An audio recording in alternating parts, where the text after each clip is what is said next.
आप सभी का तंवर राजपूत वेल्थ में। यहाँ पर आज का चार्ट एनालिसिस करेंगे। देखिए पहले उससे पहले हम लोग पहले का चार्ट देखते हैं, एक दिन पहले का। तो यहाँ पर एक दिन पहले का चार्ट मैं आपको स्टॉप लॉस हंटिंग के हिसाब से बताता हूँ कि किस तरह से आप स्टॉप लॉस हंटिंग को ट्रैक कर सकते हो। अगर ये चल रहा है तो ठीक है, नहीं चल रहा है तो अपना जो दूसरा स्ट्रेटजी है उसको यूज करना चाहिए। तो यहाँ पर आपको दिख रहा होगा कि ये जो स्टॉप लॉस हंटिंग वाला है वो तो यहाँ पर काम किया नहीं। उसके पीछे दो फैक्टर थे, मैंने आपको बताया था एनालिसिस के वीडियो में। अगर आपने हमारा एनालिसिस का वीडियो नहीं देखा है तो देख लीजिएगा। मैंने एनालिसिस के वीडियो में आपको बताया था कि यहाँ पर अगर हम बात करें निफ्टी 50 की तो ये ऑल टाइम हाई ब्रेक कर रहा है, आया समझ में। और यहाँ से इसने एक अच्छा सा स्ट्रॉन्ग कैंडल बनाया था, ये आपको मैंने उसमें ही बता दिया था कि यहाँ पर स्ट्रॉन्ग कैंडल बनाया था, ऑल टाइम हाई के ऊपर क्लोजिंग दे दिया था इसने। और दूसरा एक और फैक्टर था जो चुनाव का रिजल्ट का था।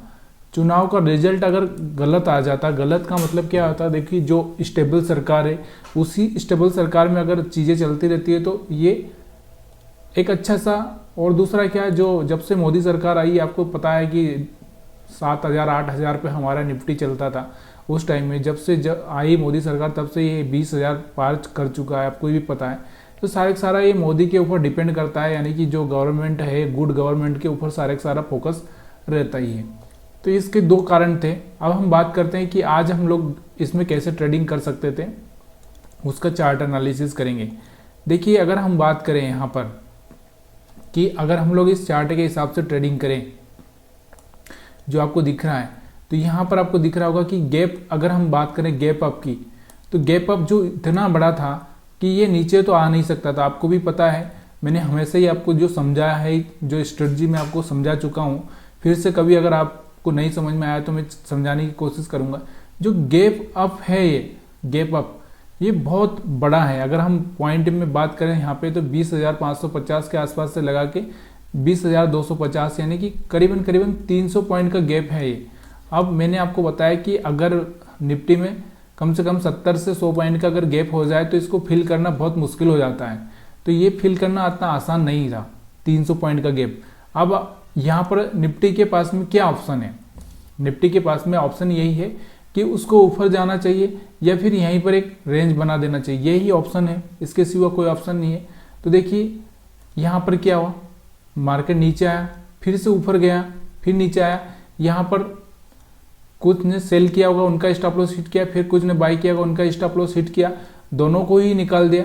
निकालने के बाद में मार्केट यहाँ पर कुछ कर नहीं सकता था, तो मार्केट 20 मूविंग एवरेज के धीरे धीरे सपोर्ट लेकर धीरे धीरे ऊपर गया है। और मैंने आपको कल या परसों में ही एक वीडियो रिलीज किया है कि भाई आप किस तरह से यहाँ पर इस मूविंग एवरेज के ऊपर ट्रेडिंग कर सकते हो। देखो मैंने बहुत ही आपको बिल्कुल क्लियरली समझाया उस वीडियो में कि यहाँ से आप देखो कि जब भी इसके ऊपर सपोर्ट लेता है, यहाँ पर सपोर्ट लिया, एक अच्छा सा कैंडल बना, यहाँ तक का आपको प्रॉफिट हुआ। उसके बाद में फिर यहाँ से यहाँ तक का प्रॉफिट हुआ, फिर यहाँ से प्रॉफिट हुआ, फिर यहाँ से भी आप देखोगे तो प्रॉफिट हुआ, यहाँ से भी प्रॉफिट हुआ। देखिए ये लाइन एक ऐसी लाइन है जिस पर जितनी बार आता है मार्केट ऊपर जाने की कोशिश करता है। जब इस लाइन को तोड़ेगा तो एक ही बार, देखिए यहाँ से अगर आप देखोगे तो करीबन 1 2 3 4 5 बार यहाँ से आपको प्रॉफिट मिला। और ये जब एक बार ब्रेक करेगा तो यहाँ से आपका एक बार या 2 बार लॉस होगा। तो यहाँ पर भी आप देखोगे, समझो इस बात को कि यहाँ पर सपोर्ट लिया, फिर यहाँ से चला, तो यहाँ से आपका एक बार प्रॉफिट हो चुका है, फिर नीचे आया, फिर यहाँ से आपने बाई किया, फिर एक बार प्रॉफिट हो, फिर नीचे आया, यहाँ से आपने बाई किया, फिर प्रॉफिट हुआ, फिर उसके बाद फिर नीचे आया, फिर यहाँ से आपने बाई किया, फिर प्रॉफिट हुआ, फिर नीचे आया, फिर यहाँ से बाई किया आपने, फिर प्रॉफिट हुआ। अब आप देखो यहाँ पे इसमें आपको हर बार प्रॉफिट हुआ है, कहीं पर भी आप देखोगे तो प्रॉफिट ही हुआ है। अब जब ये इसको ब्रेक करना होगा, देखो मैं आपको यहाँ पर पीछे दिखाता हूँ। देखो यहाँ से ये पिछले दिन का या हम लोग इससे पहले वाला चार्ट देखेंगे तो इसमें मैं दिखाता हूँ। यहाँ देखो, यहाँ से सपोर्ट लिया, ऊपर गया, यहाँ से फिर सपोर्ट लिया, ऊपर गया, यहाँ से ब्रेक किया इसने, यहाँ से ब्रेक किया, यहाँ से आपका एक कभी लॉस हो चुका होगा। उसके बाद और भी अगर हम बात करें तो इसके बाद में आप देखो यहाँ से ब्रेक किया। मैंने बोला कि एक बार में ये ब्रेक नहीं करेगा, एक बार टेस्ट करेगा, टेस्ट करने के बाद ऊपर जाएगा, फिर यहाँ से ब्रेक करेगा, तो यहाँ से आप सेल कर सकते थे। अभी आपके पास में मौका यहाँ पर यही था कि यहाँ पर आप जब जब ये ब्रेक करता तब आप सेल करते। तो यहाँ से ये समझ में आया होगा 20 मूविंग एवरेज का। अगर कल वाला वीडियो आपने नहीं देखा है, कल या परसों में जो वीडियो मैंने बनाया था तो यहाँ से आप जाके देख सकते हैं कि बहुत ही ईजी और सबसे आसान ट्रिक है ये। देखिए यहाँ पर देखो अपने आप को मैनेज करना। देखिए एक चीज़ अगर आप देखोगे तो अगर आप बाइक चलाते हो ना तो कभी भी आप जब हम पहली बार बाइक चलाते तो सारी चीज़ें अलाइन नहीं हो पाती, मतलब हम लोग ठीक से नहीं चला पाते। फिर दूसरी बार में, तीसरी बार में, चौथी बार में ऐसे हजारों प्रयास करना पड़ता है तभी जाके हम बाइक सीख पाते हैं ठीक से। तो ऐसा ही यहाँ पर है, अगर आपके प्रयास यहाँ पर इस चीज़ पर रहेंगे तो धीरे धीरे आपको सब समझ में आएगा कि कहाँ पर आपको ब्रेक लगाना है और कहाँ पर ब्रेक नहीं लगाना है। तो यहाँ से आपको क्लियरली समझ में आ चुका है। अब हम यहाँ पर कैंडल की अगर बात करें तो कैंडल के हिसाब से भी अगर आप देखना चाहें, देखिए यहाँ पर एक हैमर कैंडल बना है। उसके बाद में और भी अगर आप देखोगे तो यहाँ से एक शूटिंग स्टार बना, थोड़ा सा नीचे की साइड में आया, लेकिन जब मार्केट बुलिश है तो यहाँ से भी आपको दिख रहा होगा।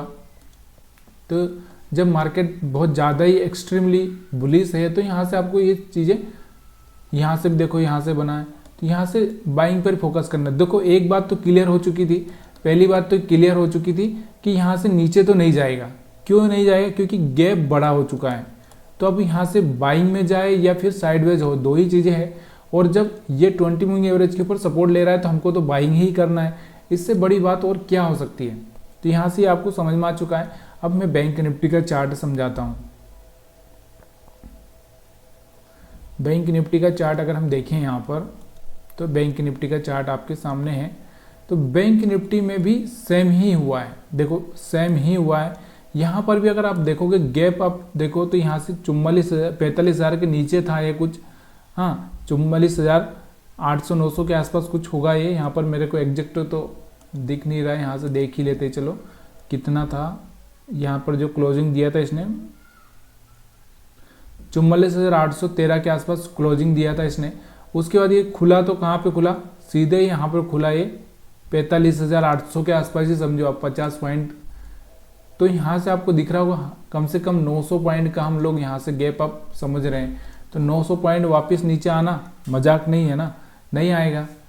तो यहाँ से नहीं आएगा। अब यहाँ पर आप सोच रहे होंगे कि इसमें तो कोई ब्रेकआउट नहीं था। अगर आपको इसको 1 डे का पूरा चार्ट लगाओगे तो यहाँ से तो कोई ब्रेकआउट दिख ही नहीं रहा था। तो यहाँ से अगर आप देखोगे तो देखो हमने कल उस दिन लास्ट उस वीडियो में बात की थी, यहाँ से एक ब्रेकआउट दिख रहा है, यहाँ से टेस्ट भी हो चुका है। तो यहाँ से अगर आप देखोगे तो मैंने आपको ये भी बताया था कि यहाँ से आपके पास में अगर पहला टारगेट ये हो सकता है, उसके बाद में यहाँ पर ये टारगेट हो सकता है। लेकिन इसने पूरा ही हाई लगा दिया। इसके पीछे का कारण यही है, चुनावी रिजल्ट। क्या है? चुनावी रिजल्ट। तो ये कभी कभी ऐसा होता है। देखिए अगर आपको पता ही है, जब कोई हमारा बजट आता है, चुनावी रिजल्ट आता है, तो सारी चीज़ें होती ही रहती हैं। तो अभी ये तो आपको क्लियर हो चुका है कि ऊपर चला गया है तो नीचे नहीं आएगा। तो अभी यहाँ से हमारे पास दो ही ऑप्शन है, या हम लोग यहाँ से क्या करें, बाइंग करें या फिर रुके रहें, या फिर हम अवॉइड करें, या फिर हम 20 मूविंग एवरेज के ऊपर जब सपोर्ट ले रहा है तो हम बाइंग करें। यही चीज़ें यहाँ पर होती है और वही करना चाहिए। या फिर आप यहाँ पे हाथ ही मत लगाओ, दूर हो जाओ। जब मार्केट बाढ़ आती है नदी में तो वहाँ पर तैरना नहीं है, क्योंकि वो बाढ़ में कभी कभी क्या होता है कि आप ज़्यादा फ्लो आ गया तो आप डूब भी सकते हो। तो यहाँ पर भी जब ज़्यादा ही बाढ़ आ रही है तो उसमें दूर रहने में फ़ायदा है, या फिर आपको मैंने जो सिखाया है उसके आधार पर आप यहाँ से ट्रेडिंग कर सकते हो। तो यहाँ से आपको पूरा वीडियो समझ में आ रहा होगा। अब हम और बात करते हैं यहाँ पर कैंडल के बारे में। कैंडल के बारे में आपको दिख रही होगा कि यहाँ से एक अच्छा सा कैंडल बनाता है। ये रेड कलर है लेकिन कैंडल अच्छा है। यहाँ से भी आप देखोगे तो यहाँ से सपोर्ट ले लिया, सपोर्ट के बाद में यहाँ से भी एक अच्छा सा मोमेंटम यहाँ पर आपको देखने को मिला। तो ये सब चीज़ें होती रहेगी। अब हम यहाँ पर बात करते हैं कि भाई जो बाकी ये सेंसेक्स की अगर हम बात करें तो सेंसेक्स कितना बड़ा है।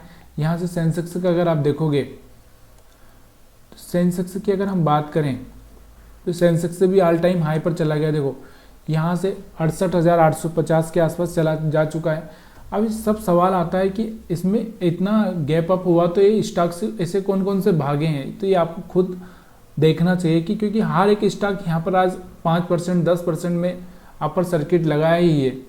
यहाँ से भी ऑल टाइम हाई था। फिर निफ्टी की अगर हम बात करें, देखिए आज के चार्ट में ज़्यादा कुछ सीखने के लिए नहीं है, इतना ही है कि भाई अगर मार्केट अप साइड में ज़्यादा हो गया है तो आपको सिर्फ और सिर्फ इतना देखना है कि भाई अप साइड में हो गया तो नीचे नहीं आ सकता है। यहाँ पर इसमें फिर निफ्टी में भी एक अच्छा सा ब्रेकआउट देखने को मिला। कौन सा सेक्टर अच्छा चला है वो भी देख लेते हैं आज हम लोग।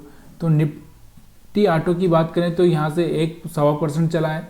बाकी निफ्टी आईटी कुछ खास ज़्यादा नहीं कर पाया। निफ्टी फार्मा में भी कुछ खास ज़्यादा नहीं हुआ। निफ्टी रियलिटी 2% चला है। निफ्टी मेटल की अगर हम बात करें तो 1.5% के आसपास चला है। पीएसयू बैंक, अब ये पीएसयू बैंक की अगर हम बात करें तो ये है सबसे ज़्यादा चले हैं। अब जितने भी पीएसयू बैंक हैं आपको पता ही होगा, मैंने आपको बताया कि सेक्टर वाइज चीज़ें आपको थोड़ा सा याद होना चाहिए। पीएसयू बैंक देखो यहाँ से इसने सिग्नल उसी दिन दे दिया था, एक दिन पहले ही दे दिया था कि पीएसयू बैंक आगे कुछ कमाल कर सकते हैं। अब गवर्नमेंट की बात है और गवर्नमेंट के ये बैंक है, तो यहाँ से आपको पता होगा कि ये चीज़ें तो होनी ही थी। इस चीज़ें आपको ध्यान देना जरूरी होता है। पीएसयू बैंक में एक अच्छा सा मोमेंटम देखने को मिला है। तो पीएसयू बैंक कितना % भागा है यहाँ से अगर हम बात करें ओवरऑल, तो पीएस 3.5%, 4% के आसपास भाग चुका है। निफ्टी ऑयल की बात करें तो यहाँ पर भी है 3% भागा, 3.25%। तो यहाँ पर दोनों ही, निफ्टी ऑयल गवर्नमेंट का है, निफ्टी यहाँ पर अगर हम बात करें तो पीएसयू बैंक गवर्नमेंट है। हेल्थ केयर की हम बात करें तो हेल्थ केयर में कुछ खास नहीं हुआ। निफ्टी कंजम्पशन में अगर ज़्यादा कुछ खास नहीं, निफ्टी एफएमसीजी में ज़्यादा नहीं है, निफ्टी एनर्जी में नहीं है, निफ्टी एनर्जी में भी 2.5% के आस ऊपर का है।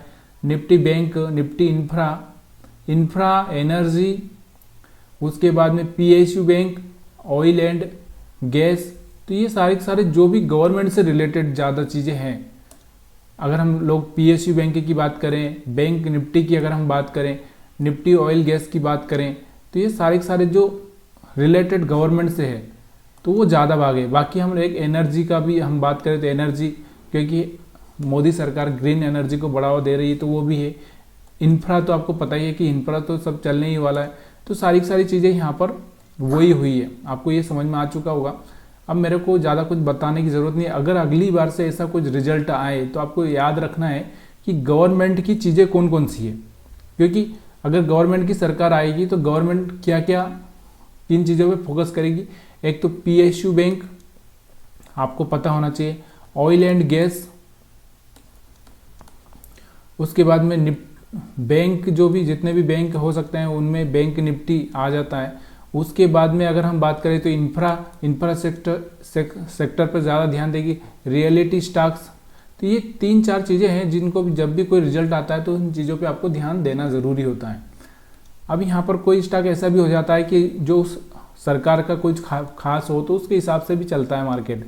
तो इस वीडियो में आपको बिल्कुल क्लियरली समझ में आ चुका होगा। अगर नहीं आया है तो प्लीज़ यार कमेंट करके बताइए मेरे को कि आपका क्या समझ में नहीं आया या आप क्या पूछना चाहते हैं, आपको क्या कन्फ्यूज़न है। ये सारी चीज़ें आप कमेंट करके मुझे को बता सकते हैं। तो आप सभी का वीडियो देखने के लिए बहुत बहुत धन्यवाद।